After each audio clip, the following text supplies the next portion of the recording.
lost all control. Gravity is all that I know. She's over me. She's over me.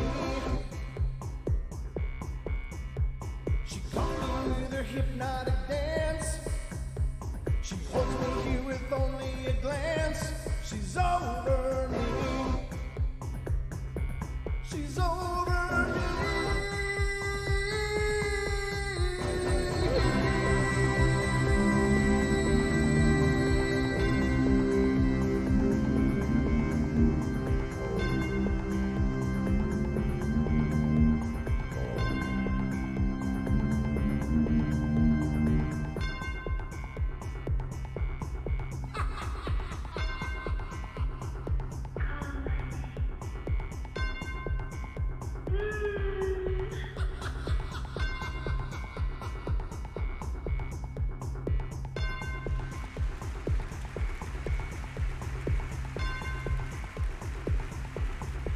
Ladies and gentlemen, welcome to the Paranormal Portal. This is our Wednesday expedition into the unknown, the terrifying and the altogether disturbing. And it's a good thing because I'm fully equipped to explore all of those as your host, Brent Thomas.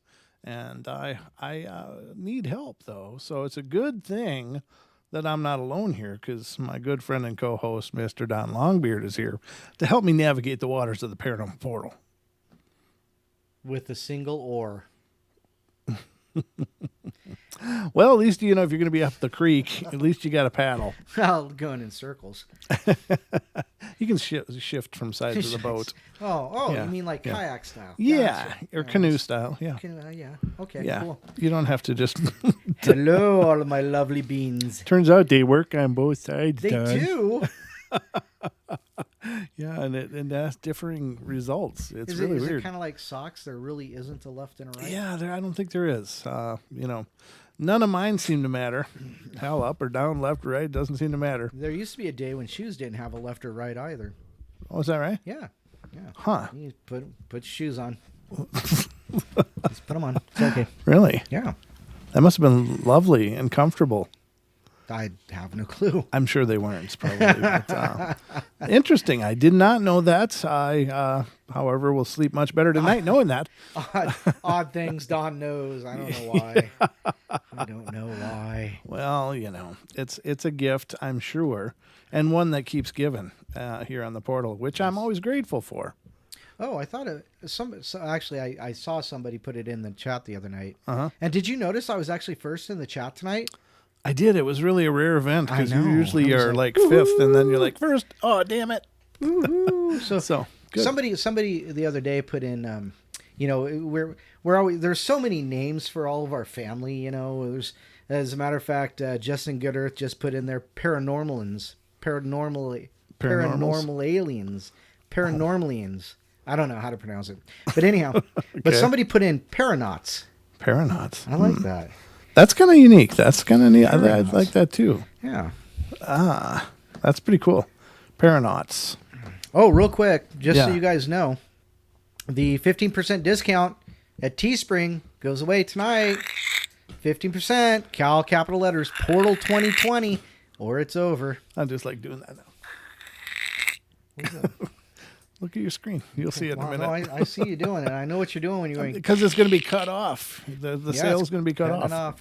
Yep, it is. It's going to be over, ladies and gentlemen. So if you want to save 15% on your next purchase in the Paranormal Portal Teespring site today, up until today is it. So maybe it's just not important to you. I don't know. And, you know, you don't want to hear Don cry. So P-A-R-A-N-A-U-T-S, paranauts, like astronaut. Yeah, I got that. No, Jake's. Oh, okay. How do you spell it? No, that's not knots. That's not the aughts. Or paranuts. Paranuts. That would be you and me. Hey, it's the paranuts. Paranuts. No. Otherwise known as the twins. Hey. Oh my goodness. Wow. Sorry, I'm in rare form here, ladies and gentlemen, but the beauty of it is you're getting exactly what you pay for. And we make you pay dearly. it's not everything is dealt with in cash value, ladies and gentlemen. Sometimes you pay with your patience and your love and your kindness and your warmth and your willingness to put up with a lot of abuse. Those can all be ways you pay. So, but I hope you guys are doing wonderful. Don, how you been? Monday sucked. Okay. Well, it just sucked. Now moving on. Sorry, go ahead. Well, it was a Monday, So we had that big snow that came through, right? We did. And so my snowblower is down again. Yeah. And so, get out there, and me and the roommates are out there shoveling 2.5 hours. And the next 2 days, and I am sore from the top of my head to the tip of my toes. I'm so sore. I took hot baths 2 days in a row, and I still feel. I woke up the next morning. I was stuck in a just fetal stuck. position. Oh, fetal. It was bad. Yeah. And then when I stretched out, it was like pop, pop, pop, pop, pop, pop, pop, pop. I'm like, oh god, I'm getting old. What is your mattress? A slab of concrete No, or what? I have a memory foam mattress. Well, apparently you forgot to straighten you out. Well, I slept good, but it was kind of the getting up was rough. Wow, that's tough. You must have overdone it, huh? Must have, dang it. But oh goodness. Well, I'm glad you got straightened out and made it to the studio today because it's Wednesday. Yeah. And Wednesdays, of course, are the long beard days. That and Saturday. Well, yeah. Those- Bathe in mead. No, I don't Bathe in like mead. mead. No. You don't like mead? I What the don't hell's like wrong with mead. you? I don't like honey. Oh my I God! don't like honey. You don't like. Okay, well, there's more for me then. That's all I'm saying. As the Hawaiians would say, mushfika. They might say that, but I'm not sure what the hell you said. But more for me. oh, okay. What was it? Mushfika.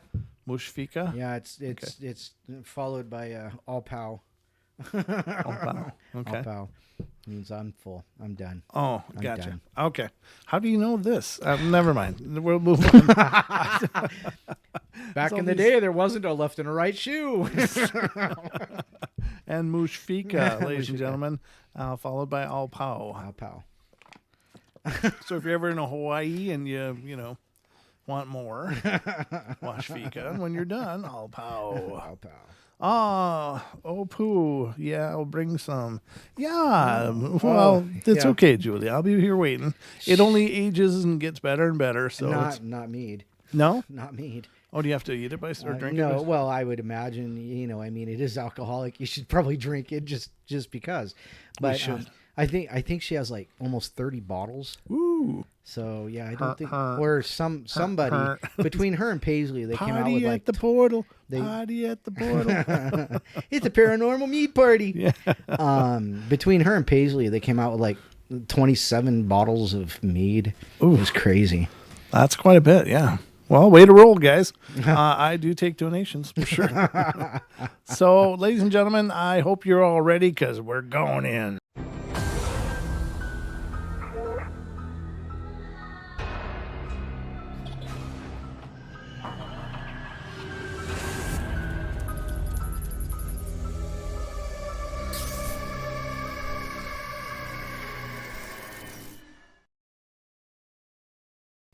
They can't hear that because it's not mic'd up.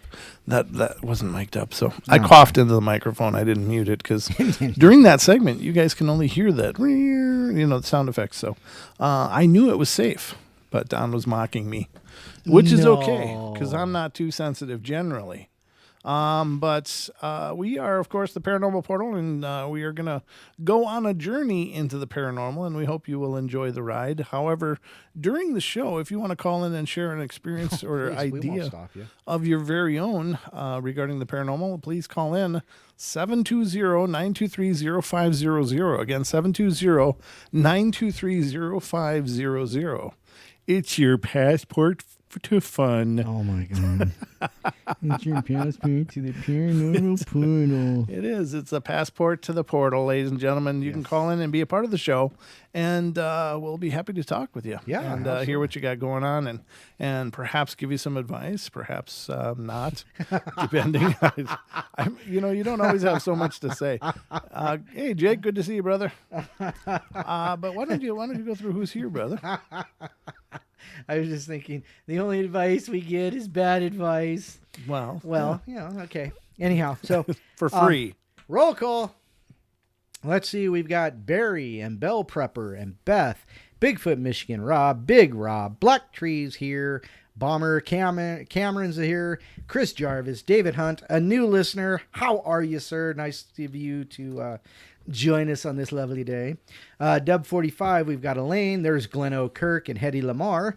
Hidden Existence is a new name to me, so hello, how are you? Unless you just changed your name and wanted to freak me out. John G's here. Justin Goodearth is here. Lindsay's here. Lose someone. See what he did there?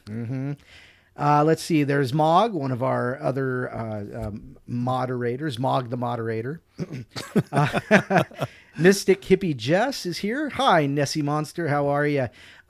Nessie, do you listen to the podcast? You should listen in the next couple days. So Much Jake with the BLB boys is here. Suzanne's here. Suzanne L and Suzanne P. Let's see here. There's Ken from Down Under. And Tracy Benna. And Mr. Duke Sullivan of World Bigfoot Radio. And I just posted his Teespring link in there too. So go get your World Bigfoot Radio stuff too. Yeah. So Mary Brim came in. Did you say Mary? Oh no, I might have missed Mary. Hi, Mary. Well, I think she might have come in after you were already through the M's. But hello to everybody. Eddie, I'm here. Says I'm here. Eddie, I'm here. Says I'm here. That just cuts right to the chase. There's Taco Violator. Good deal. Good deal. Welcome everybody, and thanks so much for being here, everybody. You like the facial hair? Well, thank you very much. I appreciate that, Eddie. He's got 3 years of catching up to do. No, this is as much as this is it. That's it. This is the growth span. I'm not going for the whole chest hair thing. Is he a wizard? No. He's a beginner. Yeah, I'm like a page or something. I don't know what you call an apprentice. An apprentice. Yeah. A prospect. Yeah, or stable boy or something. I don't know what the hell I am. But I'm here to entertain you guys, and so hopefully we'll do that throughout the course of our evening tonight. Got some really cool stuff pulled up for you. I forgot Deb. Hi, Deb. Why, hello, How can Deb. you forget Deb? Hey, Don. Yes. Guess what's going on this Friday night on the portal? Is it that time of the month? As it was sliding down my mouth, I'm like, no, that's not what I said. Don, how's your foot taste?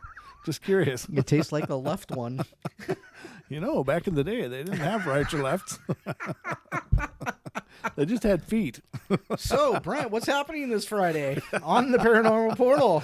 Miss Deborah Varner will be on the show doing live psychic readings, ladies and gentlemen. If you'd like a reading of your very own, you are welcome to call in. Again, the same phone number, 720-923-0500. We'll get you a free reading with Miss Deborah Varner.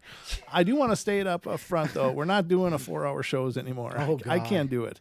Those kill me. They absolutely destroy me, and I'm not the one even working hard. Deb's pulling all the weight, but we'll do an extra hour overtime if Deb is agreeable to that, if that's possible. Oh, my gosh. But so we're going to cut it off at the 3-hour mark at maximum. So yeah, no doubt. Just so you guys know, I mean, and she's a few hours ahead of us. She's 3 hours ahead of us, so it's like she's like 3 pots of coffee in. Yeah. So just to put it out there. So if you want to get a reading, make sure to call in early and hold the line, because then chances are we'll get to you. But anyway, she just threatened me, by the way. I'm doing a reading for you now. Like I need to know about my 3 guides going, oh my God, he did it again. Yeah, your 3 guides rapping their heads against the floor. I needed a new job. I need a new job. Why can't I get a new assignment? This guy's too much. Yeah. Well, but let's get to some of the paranormal goodness that brings you all back every night. First of all, I've got an article pulled up, and this was recommended by a listener, and I meant to read it the other night. Oh. But it's a really cool story they had found, and I can't remember who recommended it anymore, so I apologize, but me and names, if you guys know me, you know that names are like my personal dyslexia. I always forget them. I don't mean to, but it's just how I run. But it has to do with the Nazi werewolves who allegedly terrorized Allied soldiers at the end of World War II. So it's no secret, ladies and gentlemen, that Hitler and the Third Reich, they were all about doing all kinds of creepy stuff. They were into anything mystic and occult and into Psychics. the perfect breeding, the perfect warriors, and who knows, God, who knows what they got into in their quest for domination. Now, the stories of werewolves have been around since forever. I think a lot of times that's what we recognize as dogmen, I think. However, there seems to be a little variation. Maybe this is more akin to a skinwalker than an actual wolf creature, but I don't know. I'm not sure. But let's get into this. I don't really have too much of an idea what the hell's going on here, other than this is the claim that there were werewolves that terrorized Allied troops at the end of World War II, rather. And this is coming from SmithsonianMag.com. Ooh, so you can believe everything they say. well, if they're not telling you the truth, they're burying the bones. So Yeah, it's either Smithsonian or she's only 17. that's Don's favorite. He's found the wisdom of 17. Nice try. That's a good one. So it starts off, though the guerrilla fighters didn't succeed in slowing the Allied occupation of Germany, they did sow fear wherever they went. So as an SEW, not SO. They did so fear us. Oh my God. Let me blow this up, ladies and gentlemen. I need bigger fonts in order to read. I can't. What's an F font? I need a bigger font. All right. American intelligence officer Frank Manuel started seeing the symbol near the end of World War II etched across white walls in the Franconia region of Germany. A straight vertical line intersected by a horizontal line with a hook on the end. Most members of the counterintelligence corps were of the opinion that it was merely a hastily drawn swastika, Manuel wrote in a memoir, but Manuel knew otherwise. To him, the mark referred to the werewolves. German guerrilla fighters prepared to strike down the isolated soldier in his jeep. The MP on patrol, the fool who goes a courting after dark, a Yankee braggart who takes a back road. In the final months of World War II, as the Allied troops pushed deeper into Nazi Germany and the Soviet Red Army pinned the German military on the Eastern Front, Hitler and his most senior officials looked to any last resort to keep their ideology alive. Out of desperation, they turned to the supernatural for inspiration, creating two separate looping movements, one an official group of paramilitary soldiers and the other an ad hoc ensemble of partisan fighters. And though neither achieved any monumental gains, both proved the effectiveness of propaganda in sowing fear and terror and demoralizing occupying soldiers. From the start of the war, Hitler pulled from Germanic folklore and occult legends to supplement Nazi pageantry. High-level Nazis researched everything from the Holy Grail to witchcraft, as historian Erich Kurlander described in his book Hitler's Monsters, A Supernatural History of the Third Reich. Among these mythological fascinations were werewolves. According to some 19th and early 20th century German folklorists, werewolves represented flawed but well-meaning characters who may be bestial but are tied to the woods, the blood, the soil, Kurlander says. They represented German strength and purity against interlopers. It was an image Hitler harnessed repeatedly, from the name of one of his Eastern Front headquarters, the Wolf's Lair, to the implementation of Operation Werewolf in October 1944 plan for Nazi SS lieutenants Adolf Prutzmann and Otto Skorzeny to infiltrate Allied camps and sabotage supply lines with a paramilitary group. Skorzeny had already proved the value of such a specialized strike in 1943 when he successfully led a small group of commandos to rescue Benito Mussolini from a prison in Italy. The original strategy in 1944-45 was not to win the war by guerrilla operations, but merely to stem the tide, delaying the enemy long enough to allow for a political settlement favorable to Germany, writes historian Perry Biddiscombe in Werewolf, The History of the National Socialist Guerrilla Movement of 1944-46. But that plan failed in part because of confusion over where the group's orders came from within the chaotic Nazi bureaucracy, and also because the military's supplies were dwindling. The second attempt at recruiting werewolves came from, and that's in quotes, came from Minister of Propaganda Joseph Goebbels, or Gables, I don't know how you pronounce that. Goebel, okay. And this time it was more successful. Beginning in early 1945, national radio broadcast urged German civilians to join the werewolf movement, fighting the Allies and any German collaborators who welcomed the enemy into their homes. One female broadcaster proclaimed, "I am so savage, I am filled with rage. Lily the werewolf is my name. I bite, I eat. I am not tame. My werewolf teeth bite the enemy." Well, that didn't rhyme. She was doing good there for a while. While most German civilians were too exhausted by years of war to bother joining this fanatical crusade, holdouts remained across the country. Snipers occasionally fired on Allied soldiers. Assassins killed multiple German mayors working with the Allied occupiers, and citizens kept caches of weapons in forests near villages. And although General George Patton claimed this threat of werewolves and murder was bunk, the American media and military took the threat of partisan fighters seriously. One U.S. intelligence report from May 1945 asserted the werewolf organization is not a myth. Some American authorities saw the bands of guerrilla fighters as one of the greatest threats to the security in both the American and Allied zones of occupation, writes historian Stephen Fritz in Endkampf, Soldiers, Civilians, and the Death of the Third Reich. Newspapers ran headlines like "Fury of the Nazi Werewolves to be Unleashed on Invaders," and wrote about the army of civilians who would frighten away the conquerors of the Third Reich before they have time to taste the sweets of victory. An orientation film screened for GIs in 1945 warned against fraternizing with enemy civilians, while the printed pocket guide for Germany emphasized the need for caution when dealing with teenagers. Soldiers on the ground reacted strongly to even a hint of subterfuge.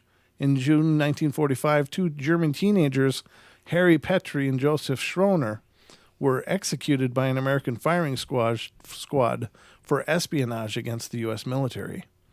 While the werewolf propaganda achieved Goebbels' goal of intimidating Allied forces, it did little to help German citizens. It stoked fears, lied about the situation, and lured many to fight for a lost cause, wrote historian Christina von Hodenberg by email. The werewolf campaign endangered those German citizens who welcomed the Western occupiers and were active in the local anti-fascist groups at the end of the war. Local acts of terror continued through 1947, and Biddiscombe estimates that several thousand casualties likely resulted from the werewolf activity, either directly or from reprisal killings. But as Germany slowly turned to stability, fewer and fewer partisan attacks took place. Within a few years, the Nazi werewolves were no more than a strange memory left from the much larger nightmare of the war.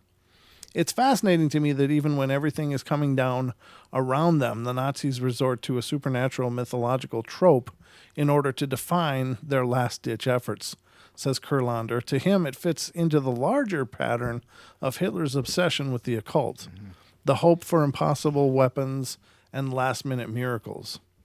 However little effect the werewolves may have had on the German war effort, they never disappeared entirely from the minds of the American media and politicians. According to von Hodenberg, in America, popular culture, the image of the Nazi and the werewolf are often merged. And this was taken up by the Bush administration during the Iraq War when Condoleezza Rice, Donald Rumsfeld, and President Bush himself repeatedly compared insurgents in Iraq to werewolves and the occupation of Iraq to the occupation of Germany in 1945. Even today, analysts have used the Nazi werewolves as a comparison for ISIS fighters. For Kurlander, the longevity of the Nazi werewolf in the war years belongs to the same longing for myth and magical thinking that Hitler and the Nazis employed. People don't necessarily want to turn to science and empiricism for answers. They want mysticism to explain problems away. It's very seductive to view the world that way. Now, so the term werewolf in this case was just a guerrilla term for guerrilla fighters and such, but I'm sure Hitler must have tried to find werewolves and things like that. It wouldn't surprise me even a little bit if that was part of his efforts. And what if some of them were?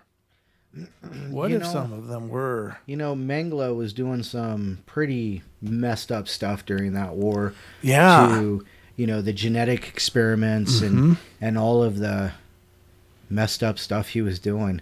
And it would not surprise me at all to find out that, maybe there was something that was mutated. But see, the war only lasted from about 38 to 45, so that's only 7 years, right? So how could somebody effectively genetically mature something that would be so fearsome in 7 years? So well, for instance, the skinwalkers. It's believed that they are at least part of the time human. And so would you, if you were to able to make contact with these groups of people that may exist over abroad that would have a similar ability set or whatever, could they be reasoned with to join an effort? Well, but shapeshifters in general come to mind too. Just not necessarily. Well, that's what skinwalkers are. Yeah, not necessarily just skinwalkers, but shapeshifters in general, whether they be like wolf people, that can, well, as an example, but wolf people that can change, or even bearmen or whatever, that can change their form. Just shapeshifters in general, not just necessarily skinwalkers in that sense. Because there's been legends of people being able to change their skin through every culture. So, is it possible that Hitler found pockets of these in Germany and employed them as the namesake for his movement? I don't know. It wouldn't surprise me if they do exist. I know that the German war effort was really centered around finding these old ancient truths. And what if they did unearth some and were able to employ them in their war efforts? I mean, there's no question when you look back at the history of it, how incredibly successful they were. The German forces were in just blitzkrieging and taking over just huge swaths and countries at a time, just by their lightning attacks. Right. And it seems hard to believe that a civilized nation could fall so quickly. But I mean, Hitler really stomped all over everybody in a quick hurry, and he held most of Europe for a long time. And then the traditional war efforts started. And it was, game on. Yeah. But it was a hell of a run for him. And, of course, we have a lot of popular movies that are based on the Nazi war efforts. I mean, Raiders of the Lost Ark, of course, comes to mind. Oh, yeah. Trying to find the Ark of the Covenant. I'm sure, pretty much all of the Raiders Ark movies up to 3, I think, were the antagonists. Yeah, I mean, there was always a Nazi element at work there trying to uncover some secret mysticism that might help their war effort, and their vision for the perfect future. But so, speaking of German werewolf myth tradition, woman transforms herself into a werewolf. In a village, there lived a woman whose first name was Trine. Her husband had been dead for a long time. The woman lived in impoverished circumstances, but nonetheless, she was always able to offer fresh meat to those who visited her. One time a male relative came to visit her and she offered him good fresh meat. The man said to her, "Tell me, Trine, where did you get this nice mutton?" Trine answers, "I'll show you. Just climb up on the roof with the ladder that is leaning against the back of the house." The man did what Trine asked him to do. In the distance, he saw a herd of sheep. Suddenly, a wolf came out of the brush, ran into the midst of the sheep, and was about to run away with one of them. The shepherd saw this in time, and with his dog took off after the wolf in order to rescue the sheep. The wolf defended itself. The man on the roof, knowing what kind of wolf it was, called out, "Trine, watch out!" Suddenly, Trine was standing there in her true form when the shepherd began striking out at her with a renewed vigor, and Trine was scarcely able to drag herself back home. So that's a werewolf parable from Germany. Well, there you have it, ladies and gentlemen. Coming right out of Germany. So could have Nazi werewolves have actually been werewolves?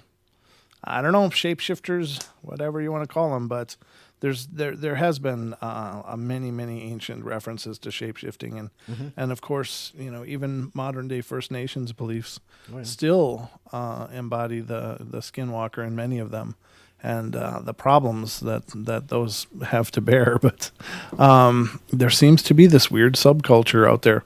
What is possible? What isn't possible? And when you're looking at the paranormal, ladies and gentlemen, it's all possible. Yeah. So I know it's incredibly difficult for our Western sensibilities to get our heads around this. Like, what do you mean people turn into animals? What are you, crazy? What kind of loopy sauce do you guys take? Looping. Loopy sauce. That's it. They're looping.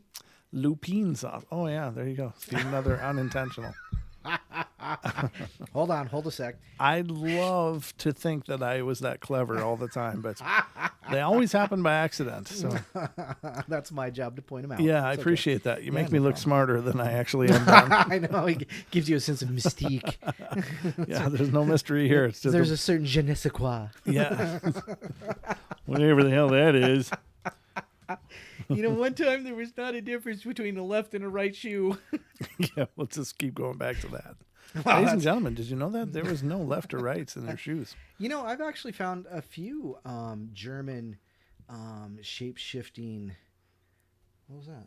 A wave to Jess. Oh, hi, Jess. Jess said, "Hi, Brent and Don," so I just waved. So, yeah, I found a couple of these. Wow. Yeah, well, keep going if you want. Oh, okay.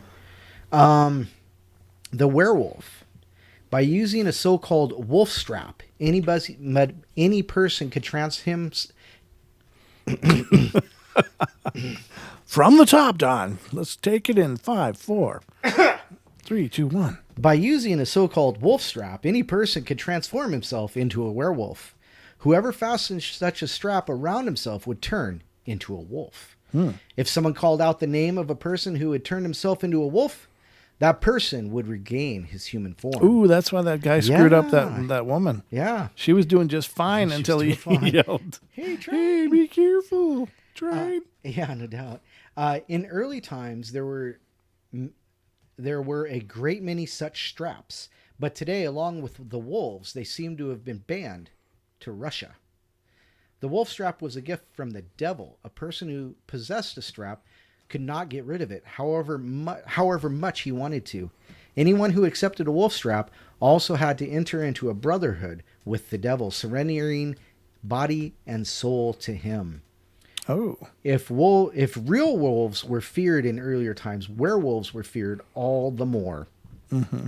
A real wolf could be shot dead or lured into a wolf pit. Or lured. What? Oh, thank you. Or lured. Where it would perish from hunger. However, a werewolf cannot be brought down with a rifle bullet, nor would it ever fall into a wolf pit. A reader will perhaps ask, what is the use of running around as a werewolf?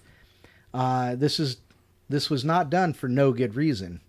When the pantries and meat containers were empty, one only would have to fasten on the wolf strap, run off as a wolf, seek out a fat sheep that was wandering off towards the edge of the woods, creep towards it, seize it, and drag it into the woods.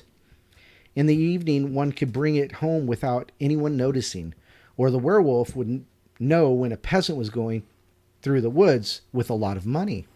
He would ambush him, rob him, and then run off across the field with his booty. That's what it says. Professor, what's another name for pirate treasure? Well, I think it's booty.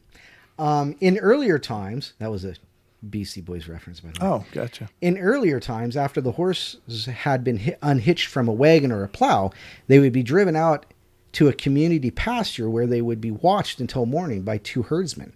Even colts were put out for the night. People took turns watching after them. Now, once it happened that one of these herdsmen had a wolf strap. After both herdsmen had kept watch for several hours, they got sleepy and laid their heads down. The first one, however, who had heard that his companion possessed a wolf strap, only pretended to be asleep, and the other one thought he was indeed sleeping. He quickly fastened the strap around himself and ran off as a wolf. The other one got up and saw how his companion ran up to a colt, attacked it, and devoured it. After this happened, the wolf man came back to lie down to sleep. Towards morning, they both awoke. The werewolf man was rolling around on the ground and groaning loudly. The other one asked him what was wrong. He said that he had a horrible stomach ache. To this, the first one said, the devil himself would have a stomach ache if he had eaten an entire colt at one time. The werewolf asked him to say nothing about what happened. He kept silent about it for a long time, but later he did tell me about it, and now I feel free to tell you about it, because both men have been dead for a long time. Wow. So yeah, these are German folklore stories regarding werewolves. You know, it's just amazing how you Team read that. Jacob. Go, Edward. I love you, sparkly man. I'm sure you do. So yeah, those are. Yeah, That's pretty wild. Yeah, I mean, the idea is not new to any culture, I don't think, of people changing form, and that leads you to wonder: was that based upon observation at some point? Was it based upon just people that were desperately wanting more control of their world and their lives, and the idea that it was attainable somehow? I don't know. Was it an illustration of the was it more parabolic in that, if you have greed, here's, you have to owe your soul to the devil, and take, for instance, these people. Oh, Nessie. What? Oh, she's referring to a stomach ache. Oh, no. Okay. Think of it as a belt that they put around their waist. Yes, it's a belt. It's a belt. Yeah. The wolf strap is a belt. Oh, no. Family show, folks. Family show. Keep it family friendly. Oh. All right. So that was some talk about werewolves, which I don't think we've ever done. No. We've, of course, talked about the Dogman, and we've talked about skinwalkers, but the werewolf could just be a skinwalker, in the essence of the stories. But could be something else entirely, too. I don't know. It's kind of like a Yowie is a Bigfoot, is a Sasquatch, is a skunk ape, is a grassman, is a Yeren, is a, Exactly. They're all little variables of the same family, I think. At least that's what I've come to the conclusion of, and I could be wrong, but there's possibilities that there were multiple lineages of different things that survived or came to our existence somehow. But to me, it just parallels so closely with the Skinwalker stories. The whole idea of the werewolf and the legend of the people transforming into wolves. Compared to the Skinwalker stories, it's really kind of a lock. And it seems that there are parallels between countries, in that there's shamans everywhere, and that's not because shamans were, traveled everywhere. I think it's because everybody kind of developed their own shamanism, within their culture, within their nations and continents and stuff. And I think that it's not far to believe that if there were shaman, then there would be somebody who would possibly figure out that, is it possible to transform? I know it sounds really out there to a lot of people, and I understand that. Believe me, it's something that I struggle with as well. But when you think of the idea that we are at a fundamental form energy, we are energy that is taking shape into these forms that are our bodies. What is energy pliable? Is energy directable? Is energy, can you change the manifestation of that energy, or can you, by virtue of changing an energetic field, change the physical representation? I mean, is it possible? And if it seems to me that it's probably not as impossible as we believe it is, but it's just understanding the mechanics of such a thing is kind of beyond our thinking for the most part. So I don't know. I just like to keep an open mind because we just don't know. There's so much we just don't know. We're so far away from knowing so much. And so I think these stories talk about possibility, if anything. And granted, I'm sure what Don shared was fabrication to a degree. But what if it was based on What if it was grounded in fact? Right. I mean, every legend has a grain of fact somewhere in it and has some kind of basis on which it was built. And so it's a matter of determining what is that.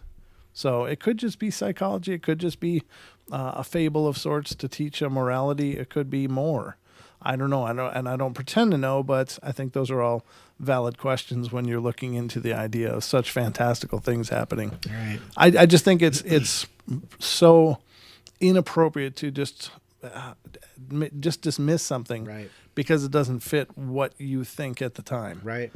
I'm here to tell you that, even since doing the show for the last 3 years, I had very solid opinions on things and a very solid idea in my mind of what was going on in this world. And I'm here to tell you, after talking with so many different people, so many witnesses and hearing stories, I just realized how little that I knew and know and still don't know. So I don't think that's, we're probably any closer to answers, but I think it's important at least to have an open mind because disclosure is coming. On the portal, at least. Yeah, I was thinking about that too. And just thinking of all these benchmarks that go on in our lives, and we're always looking towards some kind of liberation, in a sense. Like we're looking towards this disclosure that's out there to liberate the idea that, there are people visiting this planet and we're waiting for that acknowledgement like it's going to make it okay. And we're, and I just don't know that it's ever going to come because there's too much power behind it. Right? Apparently Nessie has slips all the time. Oh, okay. She says, oh my God, embarrassing slip of the tongue at work today. Was talking to a massage client and said, after a year, I know all your parts now. I meant all the sore parts. Poor girl. Wow, she's got 2 left feet, doesn't she? I was going to say something that be, probably wildly inappropriate. So, given that I try to just, I try to model good behavior, I'm going to leave that alone. But,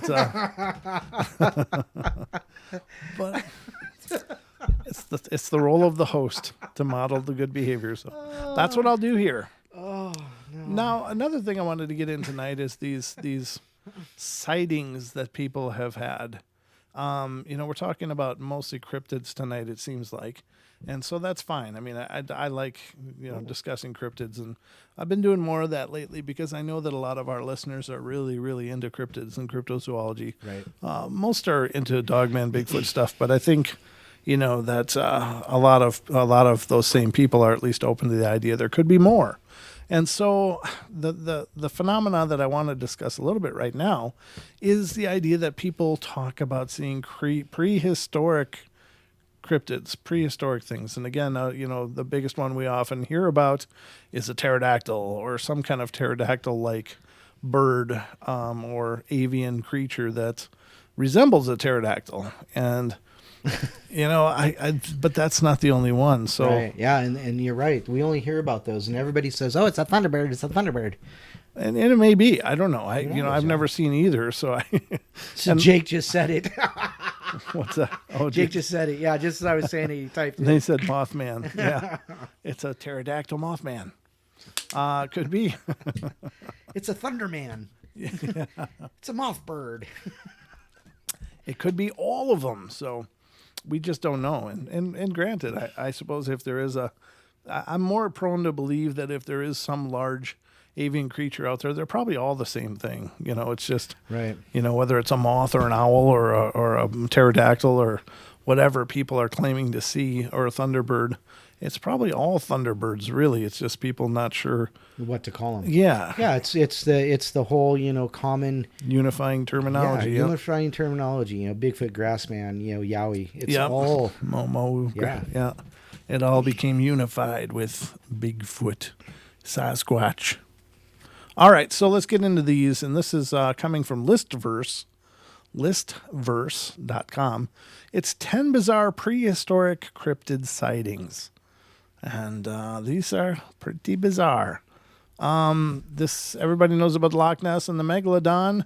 You might also be aware there's supposed to be an Apatosaurus living in the unexplored depths of the Congo, which is, I think they call it the Mokele Mbembe or something like that. It's the... is that what that is? Yeah, the Apatosaurus, apparently. But there are quite a few other prehistoric animals said to still be walking the earth in various remote places. So we're going to get into some of those.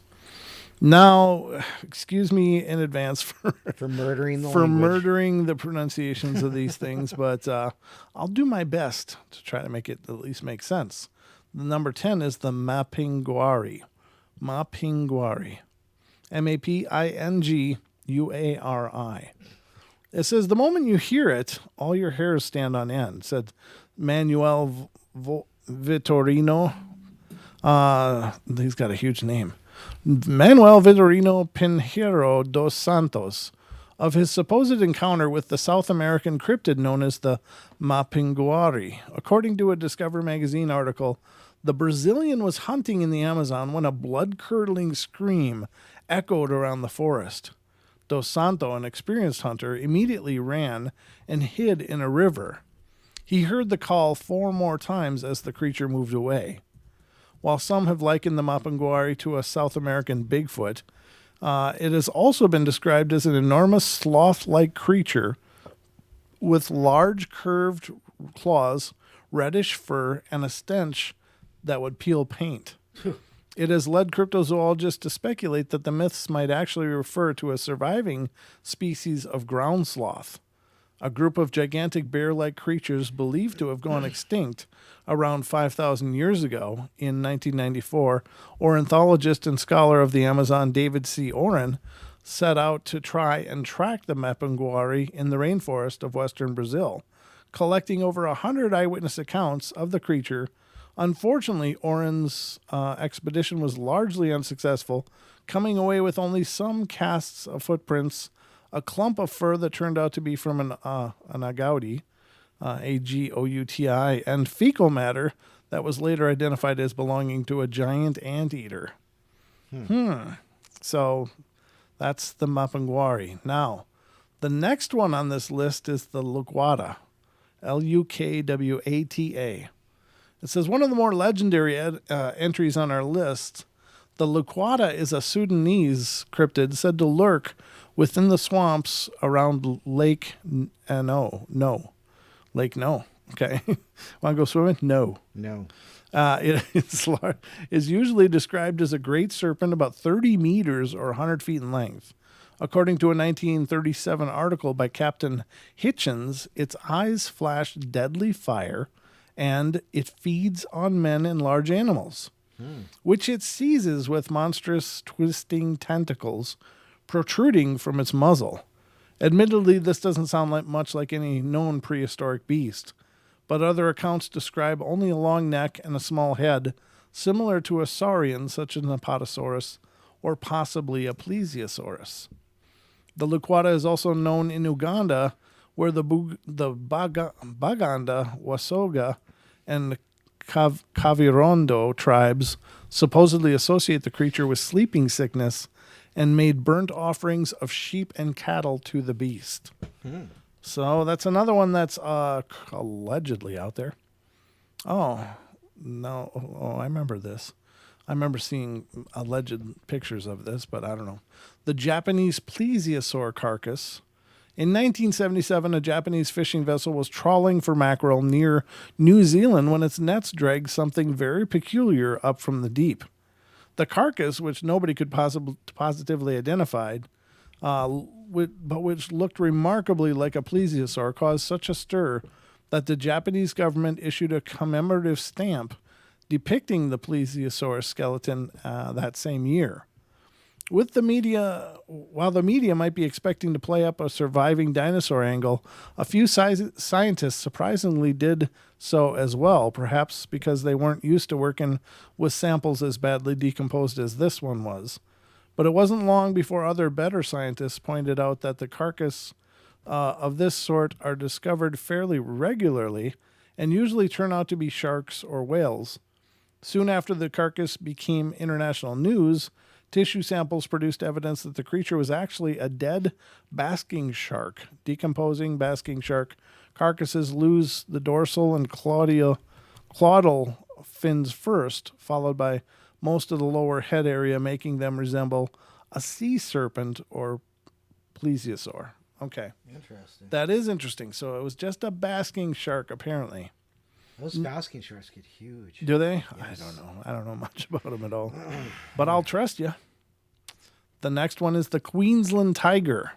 Oh, yeah. The Queensland tiger is a cat-like German shepherd-sized marsupial, long rumored to live in Australia's Queensland rainforest. Known to the local Aborigines as Yari, it first came to the attention of white settlers in the 1870s, and there were a flurry of sightings in the 1940s and 50s before, in 1961, Craig Black claimed to have seen a female carrying a pouched cub in Ben Lomond National Park. 3 years later, a traveler named Rilla Martin took a picture supposedly depicting the beast, but Martin's picture gained instant notoriety as the Ozenkadnock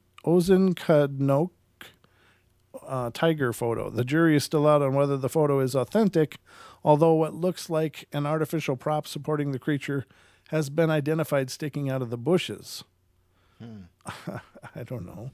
There's sticks in the forest. I mean, that's a little bit of a stretch. Fake photo or not, the cryptozoologists have theorized that the tiger is a surviving species of the Thalassolio or Colio, genus of carnivorous marsupials, often called marsupial lions. Others believe that the Queensland tiger is a mainland version of the thylacine, the famous Tasmanian tiger, which is believed to have gone extinct in the 1930s. Boy, that picture's so sad. It's just grainy as hell. I don't know if I can even show that. I can put it up on the screen. Let people see what they see. Come on, computer. Don't give me no guff. All right, I'm going to put it up so you guys can see what we are seeing here. There it is. This is allegedly the picture. I don't know if I can blow that. Does the pictures blow up too? Yeah. Okay, let's just keep going. Yeah, that's a Tassie tiger. It looks like it does look like a thylacine, yeah. But there you have it. I don't know. Queensland tiger. There it is. Let's keep going here. Oh, this one is the Kaiaimunu. Kaiaimunu? I don't know. I'm butchering it, ladies and gentlemen, but you get that as part of the entertainment value of every show. Me brutalizing language. One of the strangest dinosaurs to ever have lived, the Therizinosaurus, looked like a bizarre mixture of horse and bird, with awkward Edward Scissorhand-like claws sticking from its forelimbs and leathery protrusions coming out of its elbows. Oh, and at least according to missionary group from the Creation Ministries International, the creature is still around as part of a lost world of living prehistoric creatures on the small island of West New Britain in Papua New Guinea. According to the group, 9 natives of West New Britain have spotted the creature since the late 1990s. To make the story even more interesting, the group also claims that the islanders have seen a second creature, and this one is matching the description of a sauropod, possibly a podosaurus, which seems to be popping up everywhere, swimming between the islands. Of course, why a fundamentalist creation group that believes the world is less than 6,000 year old would have an interest in proving dinosaurs still exist is anyone's guess, but that isn't the end of the prehistoric sightings in New Guinea. Then we go to the Gazika. Gazika. I just see a forest here, but how to close this? Get this the hell out of the way. There we go. Gazika legend was originally started in 1910 when a widely syndicated newspaper account described explorer C.A.W. Monckton's ascent of Mount Albert Edward in the west of British New Guinea. There, he supposedly came across the tracks of some enormous beast, which came to be known as Monckton's Gazika. I have no idea what that means. According to the story, which does not appear in Monckton's own memoirs, the explorers supposedly discovered the monster attacking a village of pygmies and opened fire on it.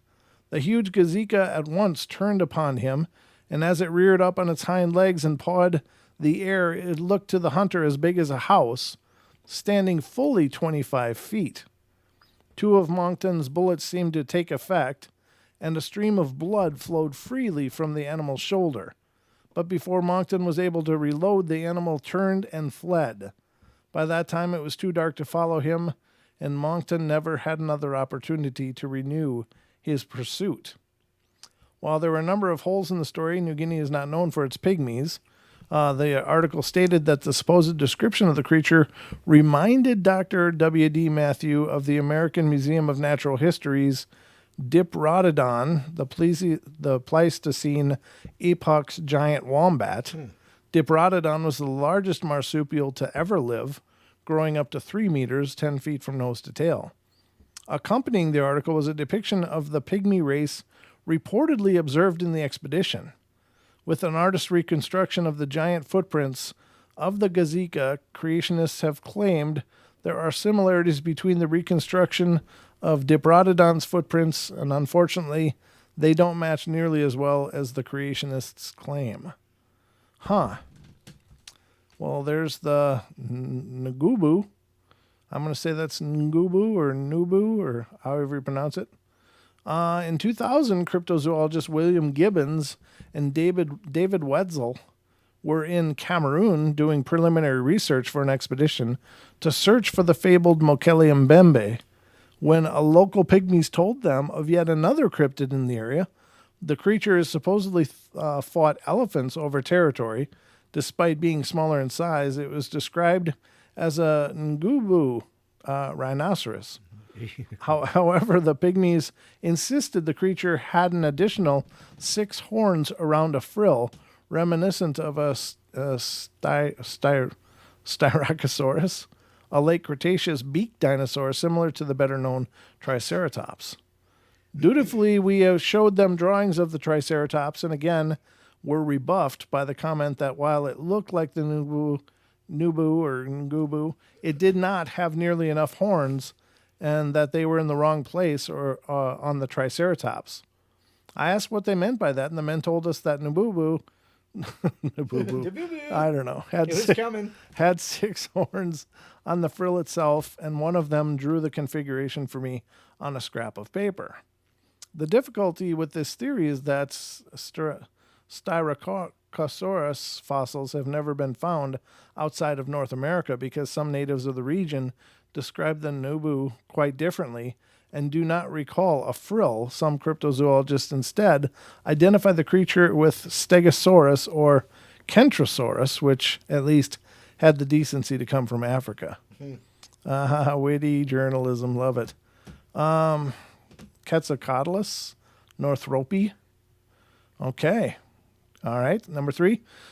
September 25th, 2001, a 19-year-old driving along Pennsylvania's Route 119 reported what he described as flags flapping in a thunderstorm coming from above his car. And when he looked up, he was astounded to see what looked like a bird with a 3 to 4.5 meter, 10 to 15 foot wingspan and a strange elongated head flying above him.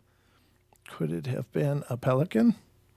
Over the next few months, 2 more witnesses would report seeing similar creatures in Greensville in Erie County, Pennsylvania, reports were reminiscent of a string of sightings that took place in Texas in 1976 and 1982.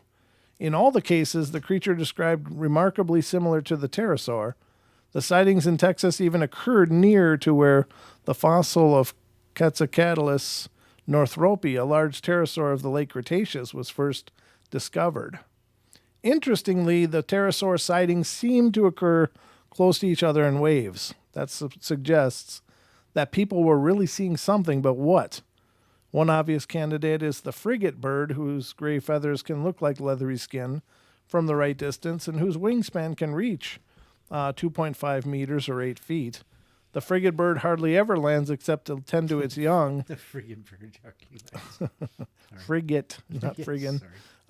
Tend its young and can soar effortlessly over long distances. Over in Africa, the peoples of the Congo, Zambia, and a number of other regions speak of Kongomoto, or the overturner of boats. It is described as featherless with smooth skin, a beak full of teeth, and a wingspan of 1 to 2 meters. On the Gold Coast, British explorers in the 1920s heard tales of the Susa bonsum, which grew to the height of a man and had thin, tenebrous wings like a bat. The truly large sightings of Kongomoto could be a surviving group of Quetzalcoatlus northropi. Quetzalcoatlus? Okay. I don't know. Which at the height of a giraffe was the largest flying animal to ever have lived. Of course, they could also be condors, various storks, or other large birds seen in silhouette. Or they might only be legends or outright hoaxes, but in 1988, Professor Roy Mackle led an expedition into the deserts of Namibia. He was investigating intriguing reports of a creature with a 9-meter, 30-foot wingspan seen gliding through the air, and eyewitness reports stated that it would appear at dusk flying between two hills. Some even claimed that the winged monstrosity glowed in the dark. While the mission was unsuccessful, one expedition member claimed to have seen it flying from a distance, describing it as a giant glider shape, black with white markings. Huh. Oh, the Titanoboa. I'm not even going to try the second word. We're just going to go with the Titanoboa. Titanoboa was a prehistoric snake measuring up to 13 meters, 42 feet, Don. 42 feet. 42 feet. That's that thing must have been as big around as a freaking doorway. Making it the largest snake known to I science. wonder what it tastes like.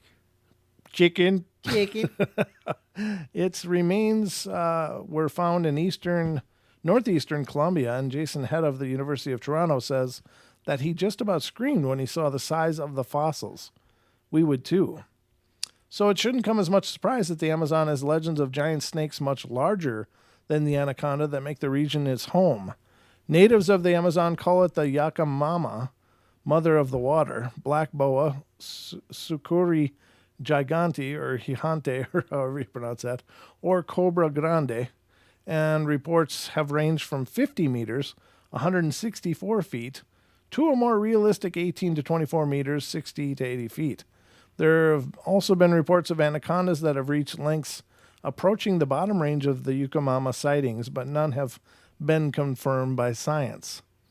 Opinion is divided as to whether or not such reports, if they are to be believed, represent cases of giant anacondas, meaning that science has yet to document the true upper limits of their size, an entirely new species of snake, or a prehistoric survival of the Titanoboa, or Gigantophis garstini.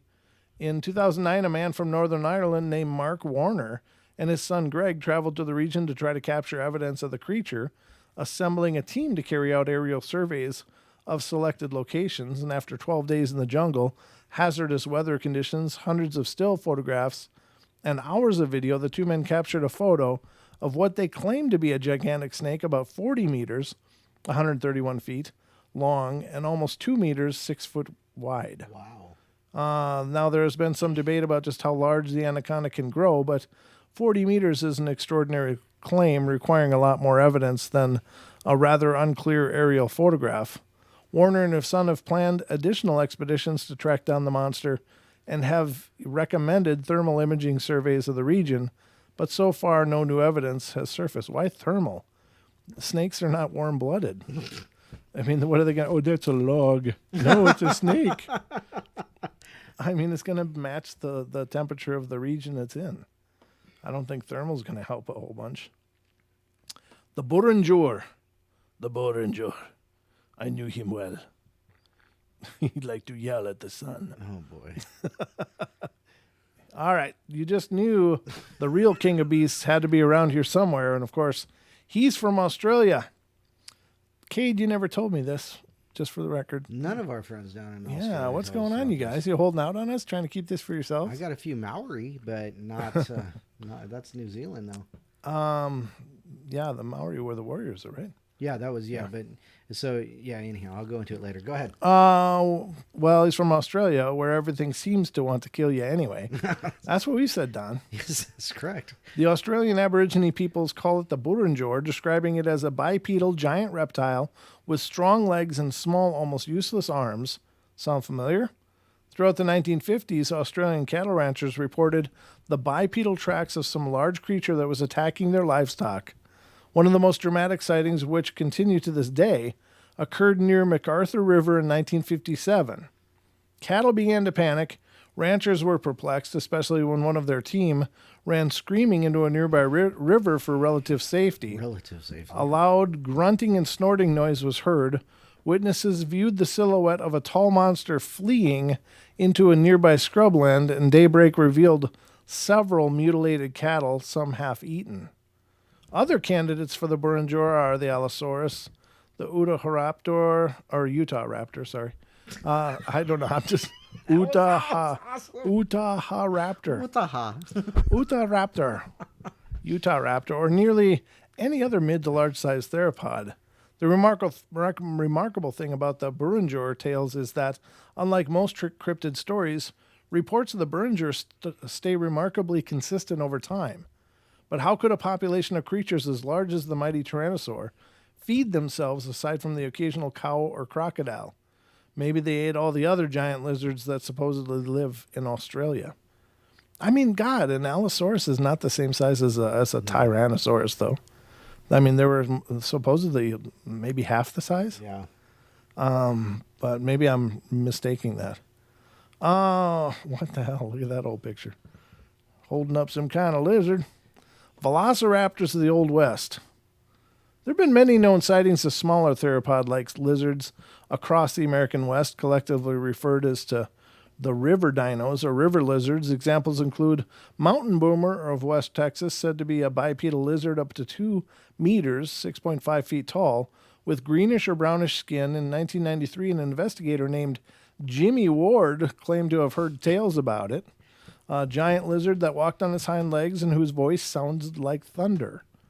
The Colorado River lizards and Oklahoma raptors were previously thought by some to be dromaeosaurs, which unfortunately for the eyewitness are now known to be feathered dinosaurs, are more commonly cited than the boomer. In 1993, a woman came forward claiming she had seen tall gray or green lizard-like creatures no less than 3 times in her life.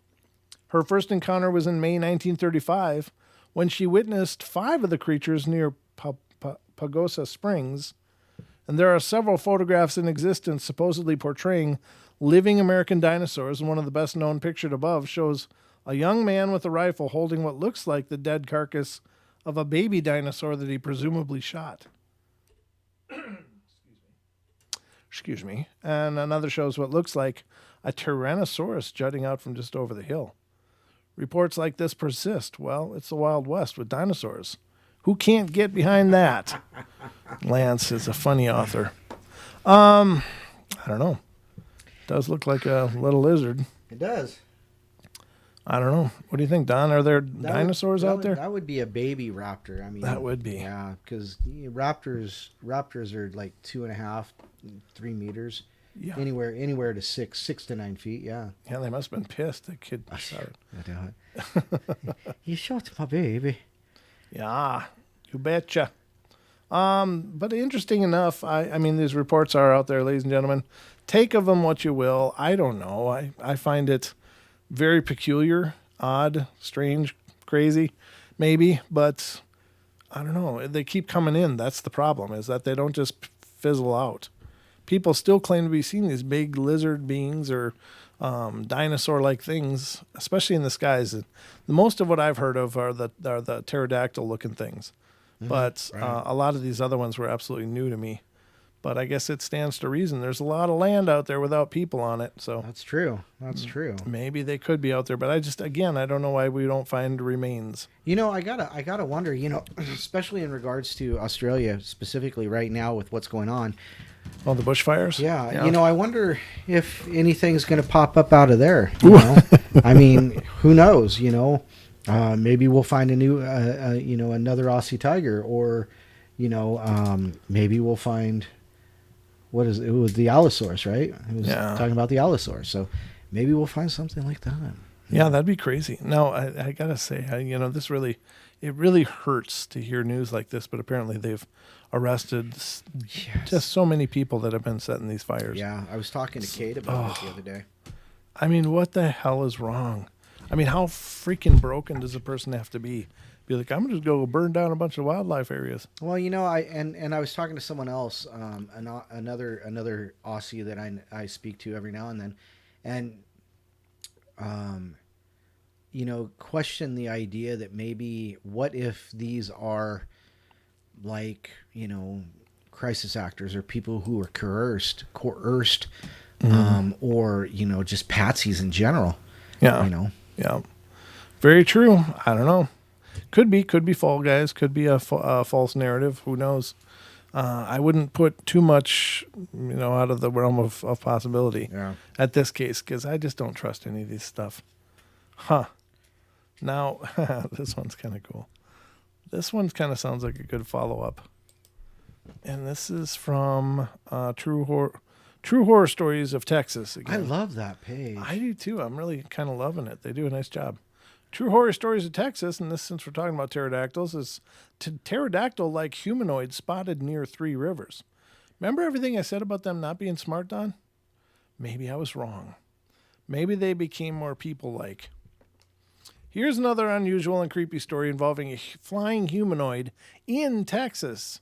Check it out. It was 1999 or 2000. Sorry, can't remember the exact year, and I was heading south on IH-37, either just north or south of 3 Rivers between San Antonio and Corpus Christi. It was late, close to 12 or 1 a.m., and that's when it flew over the top of my car. A large, white, humanoid figure with wings, not a crane or goose or swan or bird of prey, but a humanoid figure with skin wings. I remember doing about 65 miles per hour, and it came up from the rear and crossed my driving line at about 45 degrees, overtaking me in speed maybe by 5 or 10 miles per hour. As it crossed over me, it was only 10 or so feet above the roof of my vehicle.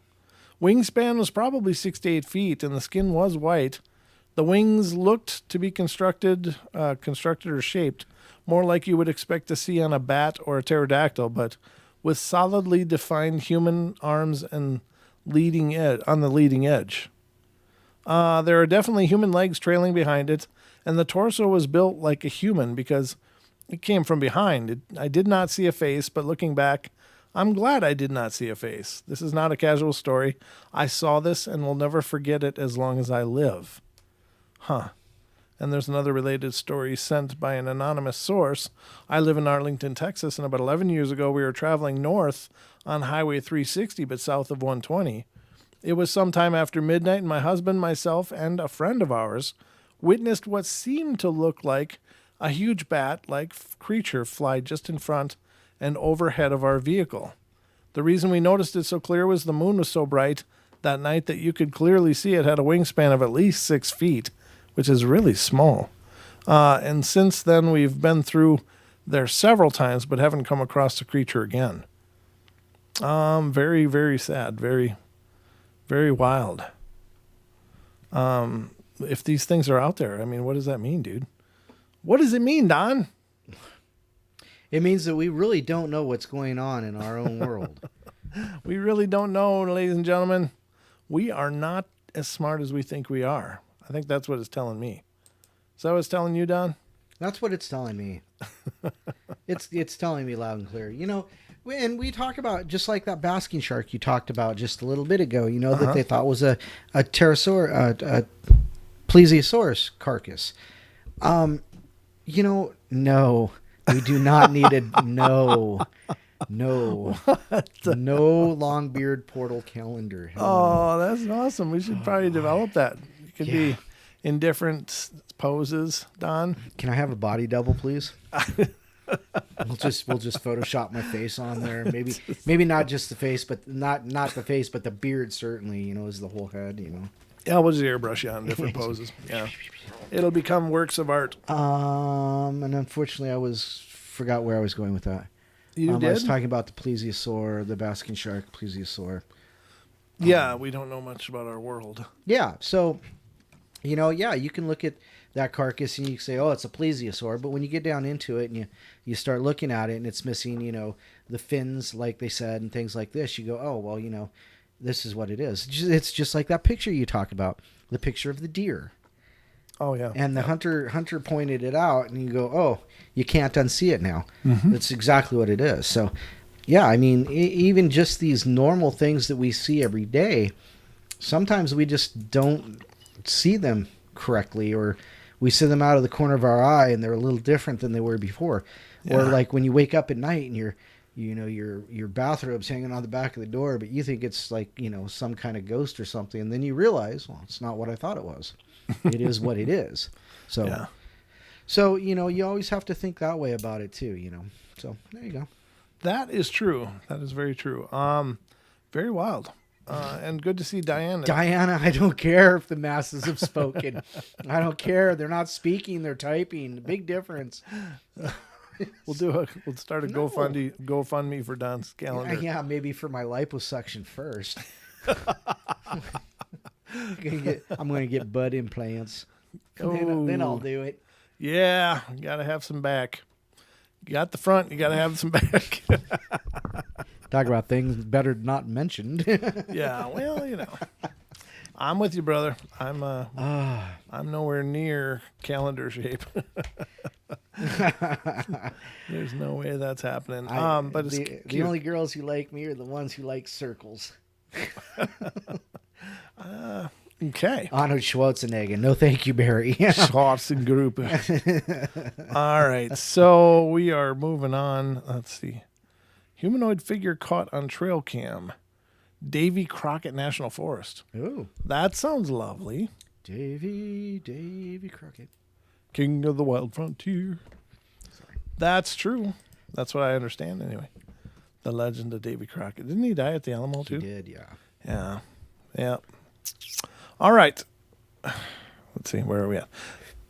Oh. We're in Sandpoint. Okay. It comes with a picture, of course, which is good, but it's it is a humanoid figure. It looks like it has shoes on, though. So I don't know how bizarre. High heels. Huh? High heels. High heels? Yeah. Or it's like a dog's leg. Comes down, it has a knee, and then it comes down, it has that extra joint there. Well, that extra joint's about the place where a heel would be, though. So, it's pretty humanoid type of leg. This photo was sent to us on April 5th, 2018 by Hunter M. This is his exact account. Found a trail cam on a trail cam, East Texas, Davy Crockett National Forest, Groveton, Texas. And I was wondering if you saw something like this, or if you could help identify what this is. No chance of picture editing, very real source, ? I'll pull it over and you guys can see it. I think it looks like a female shape, to be honest. It seems to have, it does, doesn't it? We are here to pump you up. Hans in France. You girly man.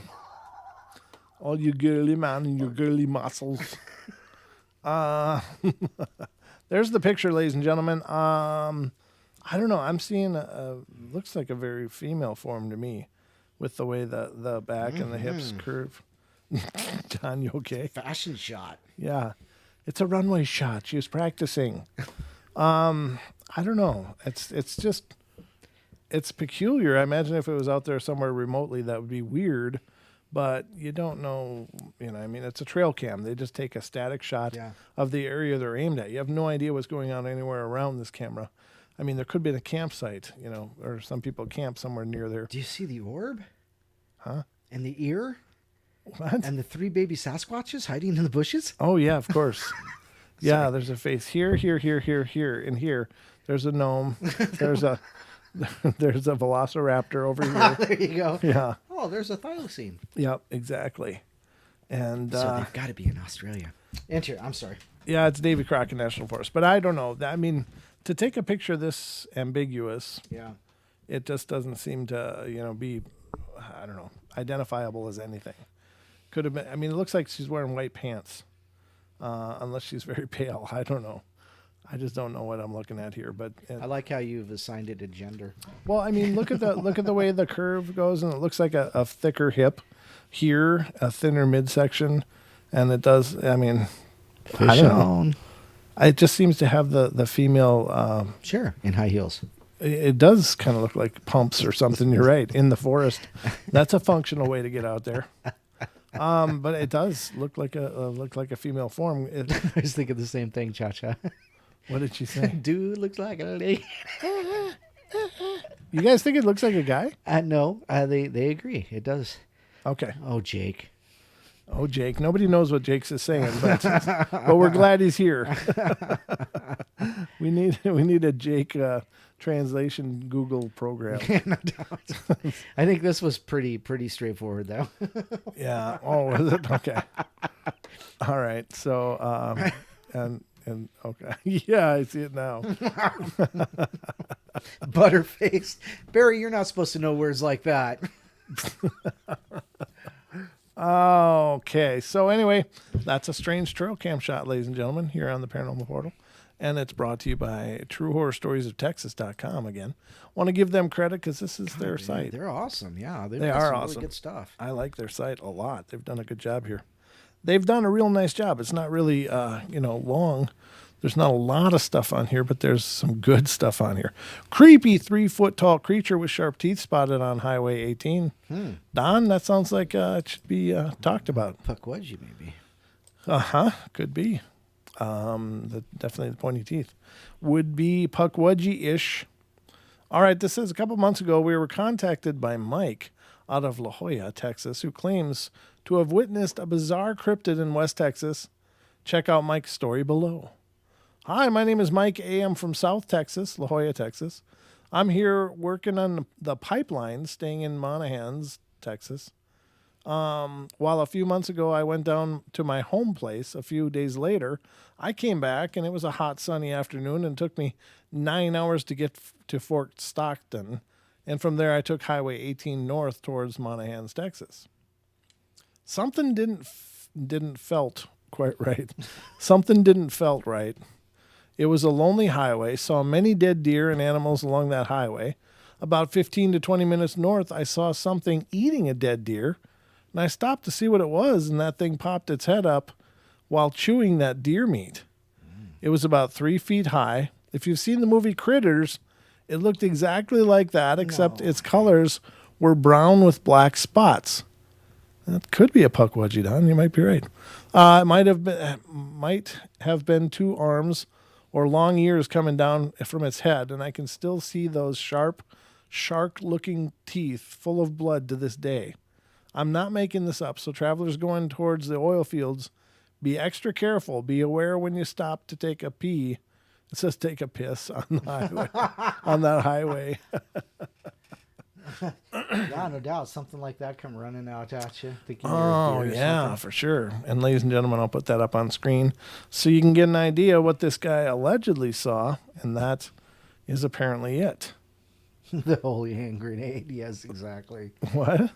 Somebody said, get the holy hand grenade. Yeah, yes. Kill it with fire, kill it with fire. I don't know. It's the good thing is it's obviously helping to clean up the mess of deer on the side of the road. Well, sure, but yeah, if you end up like the deer on the side of the road, well, what good is that? I don't know, but look at all those teeth. That'd be horrid. Yeah, it's something I definitely don't want to run into. But yeah, ladies and gentlemen, there's that one. That one's brand new. Never heard of stuff like that before. And there again, we get into these weird descriptions, things that I've never heard before. Oh, look at this. Oh. That looks creepy as hell, Don. We're going to have to put this on camera too, I think. Let me get it up here. Taco violators in there quoting Monty Python. Oh, Disney. Oh, nice. Not the comfy couch. 7-foot beast described as half human, half animal, Wow. caught on camera. That's disturbing as hell. Look at the long arms. If this is actually the camera, yeah, it is. That's Oh, the actual geez. picture. Wow. And now that's a door frame there. So you imagine, what would that be? 6.5 feet tall, probably, maybe 7. 7. So it's a good 4.5, if not. Yeah, and that's on a quadrupedal stance. Mm-hmm. What in the hell Could you is imagine that? if that thing stood up on its bat legs and No, it'd wrapped be way its- up here. It'd be way up here, and right? wrap its arms around you? Yeah, I mean, it can move, and you know that. Get off my leg! Yeah, that ain't what it's going for unless it's chewing on it. Hey. Hey. I got some breastus.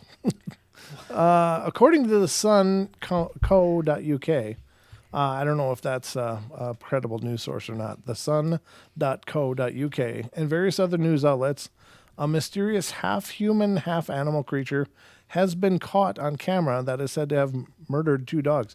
Where's the human part coming from with that? I'm not seeing any human. I don't either. That just looks like a really long-legged kind of canid. Yeah, half human. This is the huge 7-foot beast that terrified locals in Santa Fe, Argentina. Okay. The photo was taken after it allegedly killed a German Shepherd and a pit bull. Sorry. Something killed a pit bull? I thought pit bulls were the worst. Yeah, and they are a hell of a fighting dog. But the photo was taken after it allegedly killed a German Shepherd and a pit bull. Locals described it as having a long neck and a small head. One person commented, "I saw one of these things in 2005. It was crossing a bridge and we came upon it. Could it be the infamous chupacabra, werewolf, aswang demon, or some other cryptid? We can't rule out that it could possibly be a hoax. What do you think?" So some people in chat postulated a greyhound. Well, Gemini says a greyhound crossed with a kangaroo. Somebody else said Diana said emaciated Irish wolfhound. Cameron said a Great Dane with mange. But the problem is those legs. Those legs. It could be an Afghan that's no longer an Afghan, but Look at the paw, but though. 7 foot. Those look I don't- like fingers. Yeah, that's true. Those look like long curled fingers going on there, man. That's really creepy. I mean, I don't know. I don't know that it's real or not. I can't tell you anything about it, but I mean, there's a wrist joint there. So everything after that is like a long curled hand. Yeah, kind of like this. Yeah, exactly. Right. So that's just really wrong. I mean, I'd love for it to be just something with mange. That would be Right. that'd be wonderful. However, I don't know. Those legs. Yeah. There's an elbow joint, the shoulder, elbow, wrist. Well, maybe that's the human part they're talking about. Maybe. I mean, it is rather squared off on the top here, so that is peculiar. Most dogs and stuff are very streamlined Yeah, that's true. Yeah. down here, so this does look rather squared off. But very, I don't know. It looks, I don't know. Because it's so thick back here and it's so lithe and thin all the way up here. It's a very peculiar build. I don't know what we're looking at, ladies and gentlemen. I don't pretend to know. I don't know if this is something you need to worry about or not. It's just it's just creepy. It's just creepy is all I can tell you. Wow, that is wild. Oh, leave it to Duke. Uh-huh. Could be a skinwalker. Yeah, it could be. I mean, it could Never be the know. very thing we've been discussing on and off for quite a while now, but yeah, that's all kinds of disturbing. Oof. Oh my God. Homicide investigator witnesses bizarre flying creature in Hidalgo County. Let's see what's going on there. It says Let me get to the actual narrative. Okay, so this story is about my father and his encounter with a flying being, humanoid, in the South Texas county of Hidalgo. He worked for the sheriff's department for a number of years. Oh, he didn't say skinwalker. He mistyped it. Okay. Sorry. I see what he mistyped now. So my father has investigated over 14 homicides and has had his fair share of experience and has been around, as they say. And anyway, this is the story he would tell my family and I, told from my father's point of view. A late December night while driving down Old Military Highway after being called by a citizen saying his chickens had been slaughtered more and more every day. I couldn't help but notice how dark La Lomita looked as I pulled closer and closer to the old asylum, near where the man lived who called to make the report. As I arrived and got down from my unit, the man tells me he has heard weird sounding noises throughout the night, and he wakes up to tools missing and his chickens being killed and eaten with nothing but heads and feathers being left behind. Now, the man did mention he does have wild dogs and boars around at all hours of the night. However, they can never get into his chicken coops and garage door, so he was assuming someone had been breaking in and taking his belongings and killing his chickens to eat or cook them. Now, this wouldn't be strange if the man had neighbors or homeless people living around, but this is out in the middle of nowhere. My father patrolled in the mid-90s military highway was nothing but orchards and woods. So it was strange that someone would go out of their way to come to this man's house and harass him. As I was writing the details and statements, I noticed there's a weird window busted in his chicken coop. I looked around and came to the conclusion that whomever got into the chicken coop entered through the window first and then opened the coop from the inside. I thought this particular action was strange. What would have fit through that window? It was no more than 2 by 2 feet, and it was 5 feet high from the ground. No way for them to climb up easily. No markings of any other objects placed for extra height. No sign of any other strange behavior except for 8 slaughtered chicken heads that were laying just outside the chicken coop while the other chickens slept. Well, by the time I was done taking the report, it must have been around 11:30 p.m. at night, and I tell the man to keep in touch and give me his personal pager number if he had any other strange incidences, and promised I would look into it and patrol the area from now on. As I open the door to enter my unit, the man tells me there is one more thing. He's heard a thumping on his roof as well every morning that he has awoken up at 4 a.m. for the same number of days that chickens have been getting killed. I took this into consideration since there are some large carnivorous beasts in South Texas that can tear a wire window open, and I thought to myself, how could the door have gotten open to the coop? Well, I shook it off and tried not to pay too much mind. Excuse me again. Tried not to pay too much mind to it since I was working on 3 other important cases at the time, and I turned on my unit and turned on my radio, roll down the window, and start to drive away, heading down the legendary military highway once again. And pitch black dark, not a light post in sight. I love driving like that at night, so peaceful and relaxing. After a long night, midnight came, my shift was over. I was dreaming of sleep when all of a sudden I hear a loud swoosh that startled me, right near my ear towards the open window of my unit. I was hitting 60 at least, so I didn't pay any attention to it. Probably just the wind, you know. And as I get closer to La Lomita again, I see something through the corner of my left eye. Something large floating near my unit as I'm hitting 60 miles an hour. I thought to myself, it must be some sort of reflection or tree lining that I'm driving near. And then again I hear the swoosh, and in an instant, the figure is gone. I tried my best not to look since it was pitch black and I was driving quite fast. I didn't want to take my eyes off the road. The scary part is, I didn't have to. As I slowed down, pulling up to the only stoplight within a 2-mile radius, I see a figure again fly ahead of my unit. Quickly, I thought to myself, what a huge owl. My first assumption, but I was wrong though. As I got to the red light, the being flies down quickly, about 40 yards in front of my unit, and stands on its 2 hind legs. It was a 4-legged creature, and as it lands, it turns its back towards my unit and quickly jumps up and down twice, as if trying to get my attention.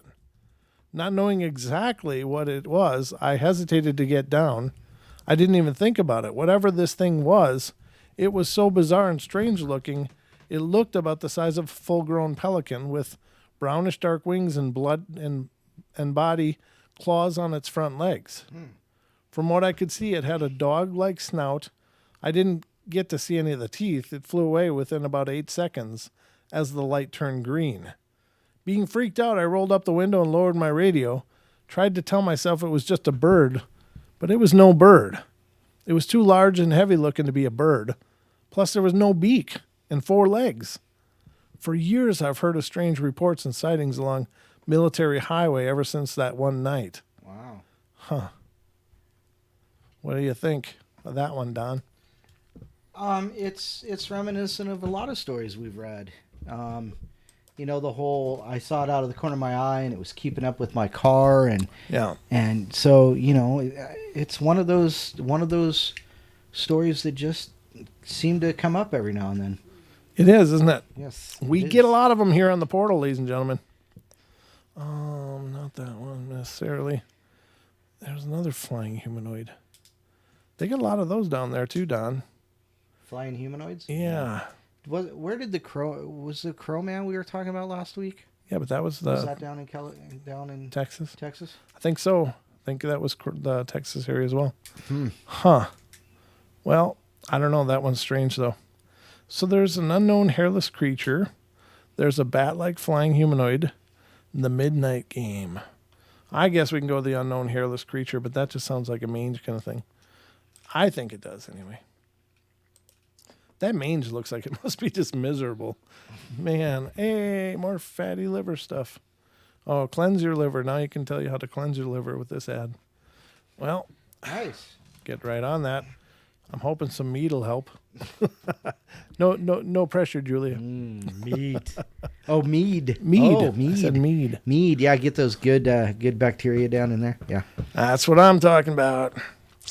All right, about 2010 in Nashville, Tennessee, I was driving on a neighborhood road a couple of blocks from my house, and there was a drain area at the bottom of the hill.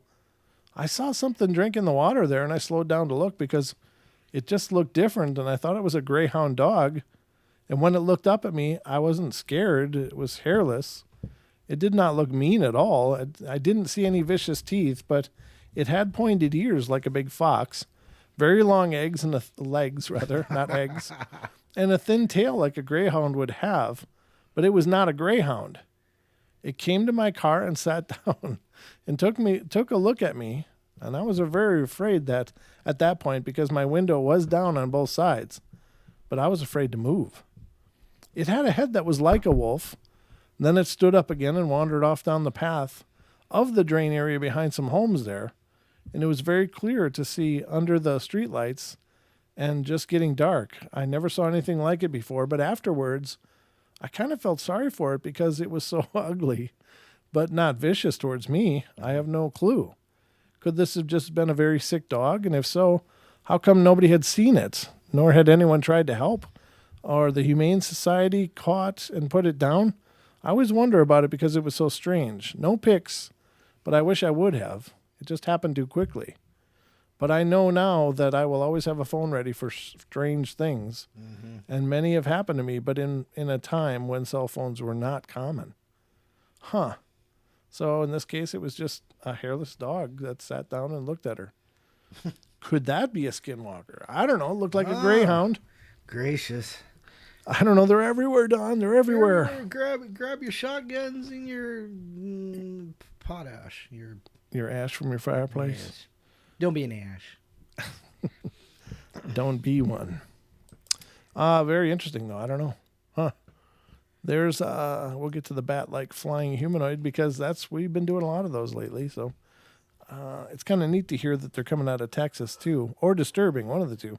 Either it's neat or disturbing, Don. What do you think? Well, it's better than Illinois. Well, I mean, everything's been in Illinois lately. That's what I'm saying. But this means either there's a lot more of them because now they're also in Texas. So that means they're spread over a a wider area, or, well, I don't know. Doesn't that what it means to you? Well, yeah, they're heading south for the winter. They're migrating. Yeah, we have no idea what the age of this is, though. I don't know. That's a good question. Is there any dates on these so I can see when it was made? Nope. None that I can see unless it's on the bottom or something. Nope. No idea. But let's see what it says all the same. It's pretty short. It says it takes place in Rio Grande City, Texas. This is a couple years back. I had this habit of staying up until very late hours of the night. On one particular night, I was doing the usual, listening to my earphones under the tree outside of my house. It was around 3 a.m. and there was a full moon, so it wasn't really dark. And all of a sudden, I started to get goosebumps out of nowhere. I began to get the sense that I was being watched, so I stood up and quickly checked behind me, but nothing. Everything was completely silent. You couldn't hear any sound whatsoever. Weird, but not unusual, and suddenly I started to hear wings flapping, and it sounded loud, as I look up, I see a man flying with giant bat wings. I feel my blood drop, and I froze, and as I get back into my senses, I take out my phone to try to get a picture, but it was just too dark. I watch as it slowly flew away. I began to realize this thing I just saw actually exists.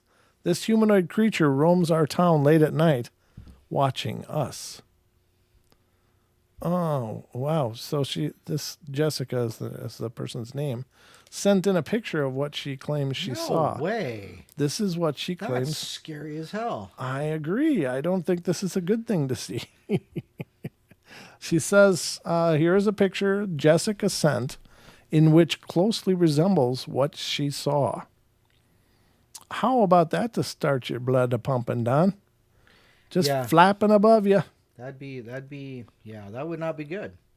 They can keep that crap down in Texas. They say everything's bigger in Texas, and they can keep it. Yeah, I don't know what bigger is, though. I mean, if it's was it man-sized? Is that what's going on here? I don't know. That's creepy as hell. I don't know, ladies and gentlemen, but it would definitely make me want to go inside forever. I mean, if this kind of stuff is just flying around outside, what the hell does that mean?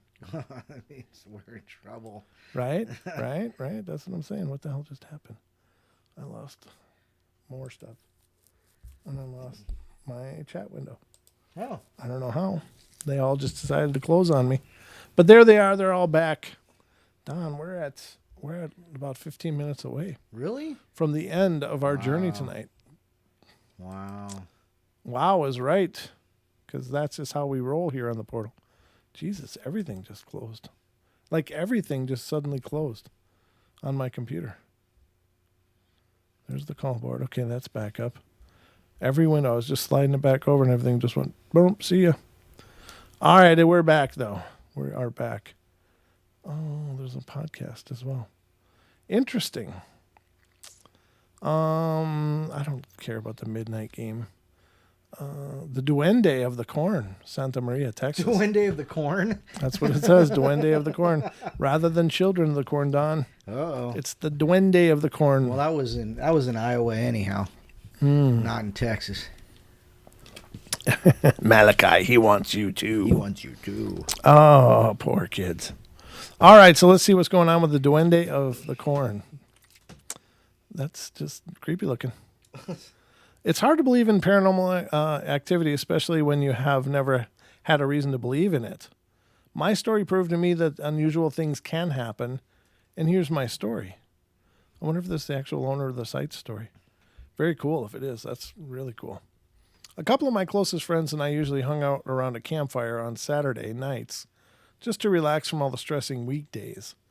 It was usually always the typical thing. We all crashed at our friend's house and really just enjoyed the cold weather in our boots and Carhartt jackets, feeling the warmth of the bonfire at our feet. And we usually stayed till the fire dies or till our parents decided when it was time we had to head home. However, on one Saturday night of November 2015, we decided to change things up a bit and do something that would leave us full of memories. We wanted to get the thrill of and rush. We had a brilliant idea, or at least we thought it at the moment, to play hide and go clap in the cornfields. an idea we got from the movie The Conjuring. We decided to pair up so we would feel a bit of reassurance in the thought that we weren't really alone. And we had each other. Being mere teenagers, we laughed and ran off to start our thrilling game. My friend and I set out to hide in between the corn stalks to blend and make ourselves harder to find, but slowly but surely you would hear the laughter in the distance and each of our friends running through the aisles and getting caught. James and I were a bit cleverer. We managed to be the last ones in on the game because every time we heard someone getting closer, we'd run deeper into the field. After running for so long, we decided to sit on the floor and just patiently wait for our friends to find us.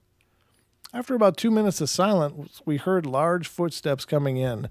And at that point, we were already getting caught, and the game was done. Suddenly, we hear loud yells from our friends telling us to get out of the cornfield. We thought this was a way for them to try to get us caught easily, so we stayed sitting there, sure someone was near. I hate myself for that very moment. Due to our little game and our stubborn teenage minds, my friends and I's lives were at risk. What we saw that day was what many here people in the valley and in Mexico refer to as El Duende. He was, as described by many of the stories told to us by my family, small, ugly, scary thing looking, with a sinister look as well. Although he was at least 3 feet tall, James and I felt like the only remedy to do at that moment was to pray. He left James and I shocked until we finally got the guts and decided to take action by taking off running. We ran with no direction, just following our instincts, and as we were running in the direction of what we thought was the house of my friend, we blissfully heard the voices of our friends getting louder and closer. After exiting the cornfield breathless and still in complete shock, we told our friends about what we saw. They looked at us strangely, and something deep inside me gave me a reason to think they had experienced something similar. To this day, I can still feel the unforgettable and creepy chills in my skin. We have to live with the thought that there were simply unexplainable things out there, and that only a handful of people encounter. So take my advice, and always stay by the fire. Mm-hmm. Good advice. Man, that's wild. Oof. That is really bizarre. I don't have any doubt that those things are out there. What would it be like to meet one of those, Don? I don't know. Would you hold your hand out to shake a hand and fear for it coming back as a gnarled stump? I don't know what you'd do. I don't know if you just sit there and you just give a nice pleasant smile and hope that it's got a good sense of... I have an idea. What? We could hide and go. We can go hide and clap. Yeah, well... But we'll forget to clap. Let's just hide. Yeah, very strange. Yeah, those, when Robin Moonshadow is really good at telling us about those things. Yeah. And yeah. I don't know. I don't know either, ladies and gentlemen, but I know that there's some creepy stuff out there. We don't know what it is. We don't know what it means. I don't know. I guess it kind of makes us look stupid. Because all these things are happening all around us, and we just don't seem to have much idea of it. Do all these other things just see so much more clearly than we do? Are we that blinded by our societies and by say yes. By our conditioning? Is that what's going on? I think so. I would say that. Yeah. I certainly would. Because these things seem to, exist all around us, coming in and out of our existences at will, and we're just kind of stuck dumbfounded going, what the hell was that? We just don't seem to know, ladies and gentlemen, but that's what the portal is all about. This is our journey of discovery, and you got a front row seat. That was kind of good, right? Well, they certainly do have a front row seat. So I want to take a minute and talk about the Paranormal Portal Paranormal Investigation Journal. Nice. This is our journal. It's available on Amazon.com. You can check it out if you do a search for Paranormal Portal or Paranormal Investigation Journal and Paranormal Portal together. You'll find it. It's an open format book in that it has It has guidelines for entering information regarding your paranormal investigation. So there's notes sections. There are checklists of different witnesses and what they've experienced. Places to record date information. You should record, if you're ever doing a paranormal investigation, a lot of things should be recorded, like an EM field baseline before you start an investigation to compare with an active investigation, EM readings, to do lots of different questions and interviews with the witnesses to corroborate events so you know for sure what's going on, what's believed to be going on, what people have experienced so you know where to target your investigations. And it also, it's just a great way, hopefully, to organize the information in an investigation. So, again, these are available on Amazon.com. Go take a look.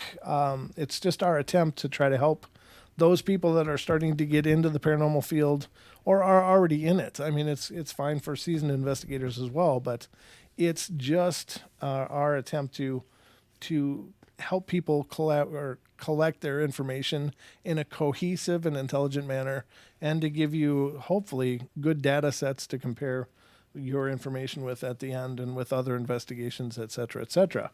Amazon.com, again, Paranormal Portal, Paranormal Investigation Journal.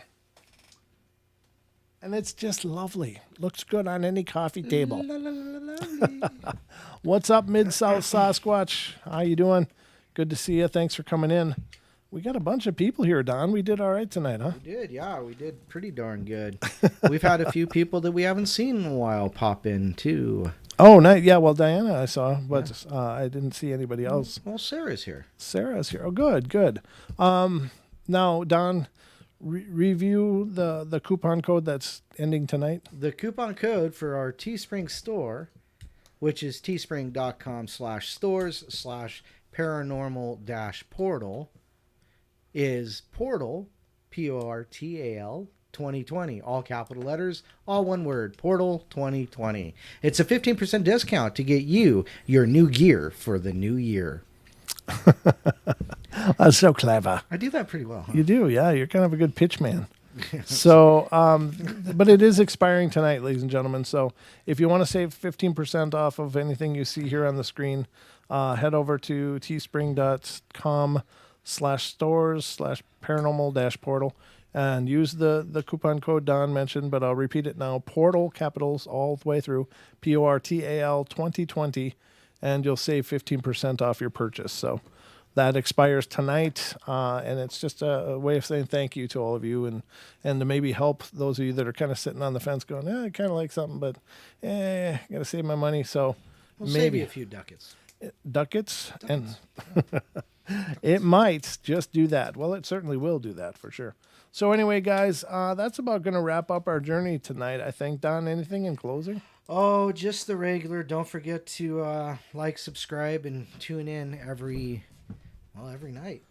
Every night. But especially on Wednesdays and Saturdays. And then don't forget the podcast. Nice. Self-plug. Yeah, there you go. Don't forget about the Paranormal Portal podcast, where you can get our podcast anywhere you get your regular ones. These are more Brent's things, but I'm just shutting up. No, I mean, we got the podcast on Revolver. Monday, Wednesday, and Friday they released. Check out today's. It came out today. Yeah. It was just a brilliant interview. Actually, they've all been great. We've had such a wonderful opportunity to talk to a lot of people on the podcast.